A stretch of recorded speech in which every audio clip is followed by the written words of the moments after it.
Welcome back everyone. We have finally got a new chapter of One Punch Man and it's absolutely insane. The art, as always, is incredible, and you better stay until the end as we have a special character shown that could completely change the direction of the story from what we expected. Now, this is quite a long chapter with almost 40 pages of content, so we are certainly eating good today. But at the end of this video, we will also cover some theories and discussions for what the future holds for the One Punch Man manga. Before we get into things, please make sure that you like and subscribe. It really helps me and the channel continue to grow. So, briefly going over the previous chapter, we see Saitama inadvertently becoming involved in a dispute between two groups about an ancient dragon that was sealed long ago. He then quickly frees the dragon from its seal, putting an end to the 800-year-long war between the two sides. After that, Saitama and King play video games, and soon after that, Flashy Flash pays a visit, asking for help in finding Manako in order to gather information about God. He encourages Saitama to become his disciple, but Saitama does not take this seriously, and a clash between the two is hinted at the end of this chapter. This takes us immediately to chapter 194, titled Right Away, and it starts off with Rover back with Saitama's A-class heroes Butterfly DX and Chain and Toad, and it's revealed Rover likes to sneak between the Blizzard group and the A-class heroes, much to Fubuki's surprise. The A-class heroes then look up at the balcony and see Saitama talking with Flashy Flash and Genos from the previous chapter, and they question whether or not Saitama is actually a dangerous guy since he's continuously talking with S-class heroes. Which I would be too. Imagine if you had a new neighbor who looked like a completely normal guy, but celebrities just kept coming over and chatting with him. The scene then switches to the inside of a training dome covered in debris and large boulders. Flashy Flash says to Saitama that he has 30 minutes to land a hit on him, otherwise Flashy Flash will become his master. Saitama reluctantly agrees in hopes the S-class hero will just leave him alone. With Flashy Flash signaling the start of the battle, Saitama straight away lunges to touch Flash. Well, I wouldn't say lunge, it's more like Murata cropped out Saitama's head and just blew it up, which I think is an amazing type of comedic art. Just a quick gag like panels that show how uncompromisingly fast Saitama is even when fighting a speedster like Flashy Flash. Flash then jumps back in shock and says how he almost forgot how powerful Saitama is because of his non-existent personality. Which, come on, that's kind of rude, but partly true. It is then revealed that there is in fact rumours going around that Saitama beat Garo, which is another step in the right direction to more people waking up to Saitama's true power, which I believe could lead to the world cheering Saitama on as he fights God. Or King will just get the glory. That could happen too, but I do think Saitama deserves that win. Flashy Flash then says that he needs to go all out from the very beginning and releases a barrage of named attacks that look like it could kill any monster if he wasn't fighting Saitama. But our One Punch protagonist effortlessly evades all of Flash's moves, so he resorts to using his ultimate technique, Flash Fist, which Saitama counters with a quick right hook in a beautiful double page spread. Flashy Flash views the punch of death, calling back to Genos' first spar with Saitama. And right before it lands, Genos comes in to request Saitama's attention, stopping the punch just short of Flash's face. Genos apologizes for disturbing his match with the new disciple applicant, as there is a monster alarm. Seriously, Genos is one of my favorite characters. He just has the best dry comedic timing. Flashy Flash is of course absolutely dumbfounded, but also hints at a sneaky new power-up, a forbidden move. But unfortunately we don't get to see it, and Flash postpones the match as they rush to find the monster's location.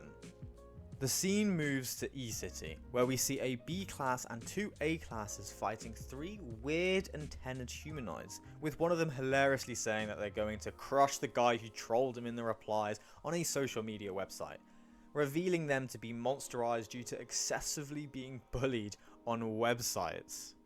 which is just perfect One Punch Man, taking little inconveniences from everyday living and breathing new life into them by turning it into silly monsters the heroes need to defeat. So next time you're bullying someone online, keep in mind they may turn into a monster because of you.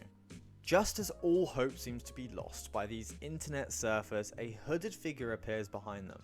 The heroes then try and tell him to get out of there, but are immediately pounded by the demon monsters, whose attention then falls onto the new figure. At first, I wasn't too sure who this character was, but as soon as I saw that smile, I knew it was Speeder Sound Sonic. He reveals he's only there waiting for a certain hero to turn up, and we can all guess who that is. Although I'm not sure how Sonic knows Saitama will turn up there. Maybe it's the only monster in the area and Sonic knows where he is, but nevertheless Saitama does appear with Genos and Flashy Flash in tow. The hero spots Sonic and he drops his hood, revealing his identity. However, Sonic notices Flashy Flash and they seem to have a moment before scowling at each other out of disgust. If you didn't know, Sonic was Flashy Flash's classmate in the Ninja Village's 44th graduation class. In the manga, their connection isn't known. However, Flashy Flash is responsible for him being the sole survivor of the 44th graduation class, and there is a lot more revealed in the webcomic, however we won't go into that in this video. Genos then hilariously jumps in, calling Sonic a sorry excuse for a ninja. Which I just want to say again, I love Genos. He is just so unapologetically honest and it's always hilarious.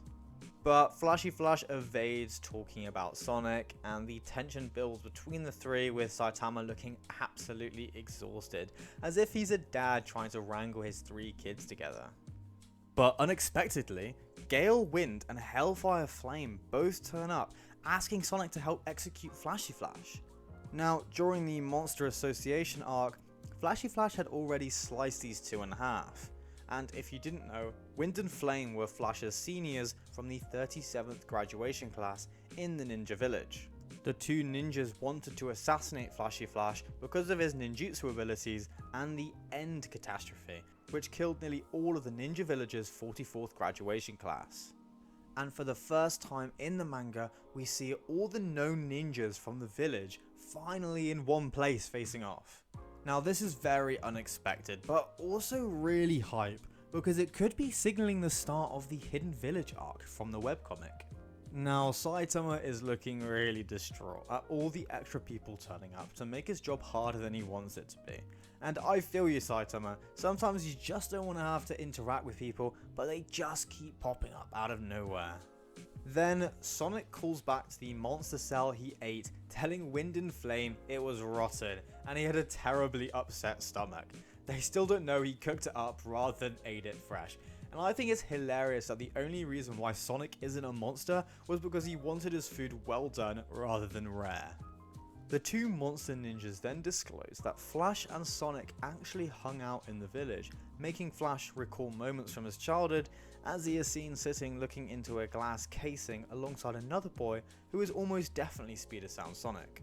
It's also revealed that the inside of this glass casing is a cube just like the one used to connect to God and the cube's Blast spoke about when they first met. I also love the design of the casing and the cube. The wires attached to the corners and the trapezoid base make it look almost like a tesseract, showing the dimensional power that these cubes hold, which is great design by Murata. Flash pauses for a moment before telling Saitama to do the fighting for him, since it's the job of the disciple to do the fighting for their master. The other demons that we totally didn't forget about rush forward in attack before being absolutely obliterated by Genos at speed so fast he doesn't even appear in the panels. Flash aims for Wind and Flame, knocking them off their feet. The two seem to be bisected again, but explode into wooden logs. Realizing Flash has gotten even stronger than before, they run off. Saitama is then shown standing over a hole in the ground, and because Sonic didn't appear in the last panels, we can only assume he failed at fighting Saitama again. And I love that because Sonic has zero hope at defeating Saitama. Murata didn't even bother drawing the hit, just the Sonic shaped hole in the ground. Flashy Flash then guesses that Saitama and Sonic also have a connection, and a hilarious bit ensues where Saitama and Genos guess incorrectly the number of times Sonic has attacked and been defeated, and it keeps getting bigger and bigger until Sonic himself says in his head he has been defeated 14 times by Saitama. I can't believe he's still continuing to try even though he's lost so many times. Saitama then lets out a frustrated sigh before saying that he wants to find Monako in his own way. Everyone is surprised and he goes on to ask Flash if they could just go back, since Saitama doesn't really want to teach or learn or compete in anything. Following another great comedic moment, the three of them all think Saitama lacks confidence, and I think this really represents the theme of Saitama's isolation at the top, but also his unwitting attraction that pulls people into being around him, furthered by each of them having a different self-proclaimed relationship with him. Sonic being the rival, Flashy Flash being the master, and Genos being the disciple. Each of them unwanted but pulled in by Saitama's nature. As Flash and Genos both jump to fight Sonic, Saitama messages King in complete frustration, asking for a game whilst thinking to himself that these three will just never understand him. We then switch to Saitama showing King a picture of Monako and asking if he's seen her, which to my surprise, King had in fact seen her, and the next page immediately shows Monako getting caught by a simple food trap. I'm sure Murata may have written himself into a little corner here and didn't know exactly how the characters could find Monako, so he used a gag to get it over with.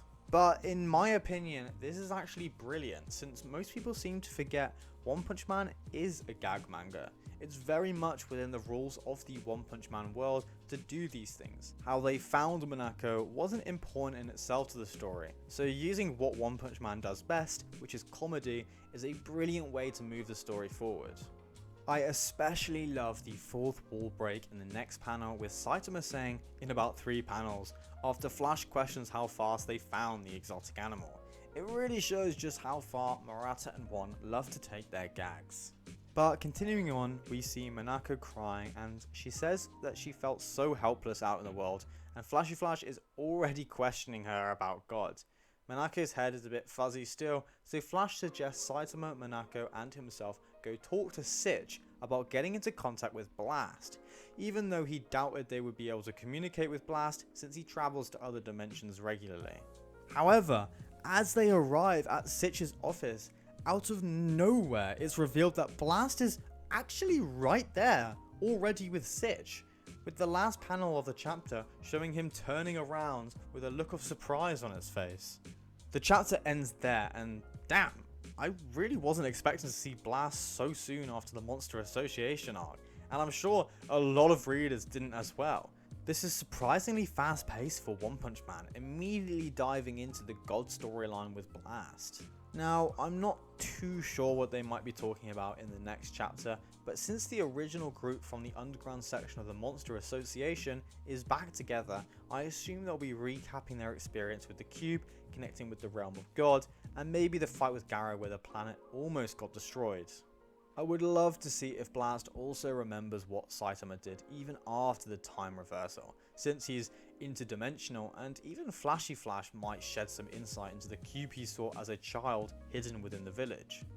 They may even have to go into the village at some point to retrieve the cube, which may evolve the story of the original Hidden Village arc from the webcomic. But the idea of this story may refer back to the previous One Punch Man chapter 193, which depicts the Cruel Dragon, and Saitama having to collect these seal stones in order to revive and defeat it. This particular storyline is an allegory for the potential future of One Punch Man and even maybe the final arc. Evidence for this is the seal stones looking very similar to the cubes. The organization who works for the dragon called Deathbone has multiple contenders such as the Tsukiyomi Psychic Research Organization and the Monster Association, and also the organization comprised of cyborgs and robots. Saitama and the other characters may have to seek out all of the cubes like he did with the seal stones and fully manifest God in order to defeat him, with God seeming to be sealed himself by Blast's powerful group, and the cubes could be a way of breaking that seal. and the inherited will, talked about by the tortured Deathbone member, strongly links to the prophecy on the wall that Orochi saw. I can already imagine Saitama saying something along the lines of, "Oh, this reminds me of the time I collected 9 stones and defeated the dragon," and this seems like a particularly strong theory and could very well happen. We do still have some arcs to go throughout in the webcomic, such as the Neo Heroes and Genos arc, but I won't be going into detail about them since I don't want to give out spoilers to manga only, but I assume this is setting up for when those particular arcs finish. Overall, I really enjoyed reading this chapter. It felt very reminiscent of watching the stupid antics and comedy in season 1 of the anime, and One's writing in the webcomic, but also setting up the village arc to be connected with God, which is a great collaboration between Murata and One's webcomic, since God isn't actually in the webcomic itself, only briefly mentioned by Homeless Emperor, but never explored again. So it's coming to the end of this video, and I just wanted to say thank you guys so much for watching my now second video on this channel. I plan on continuing doing chapter reviews, but also every now and again produce creative content where I'll go in depth in anime that I like or topics I want to talk about. But thank you guys so much again. Please like and subscribe so I can make future videos. And if I get to 200 subscribers by Christmas, I'll make a Discord and other social media so we can chat about anime and manga topics together. Okay, see ya!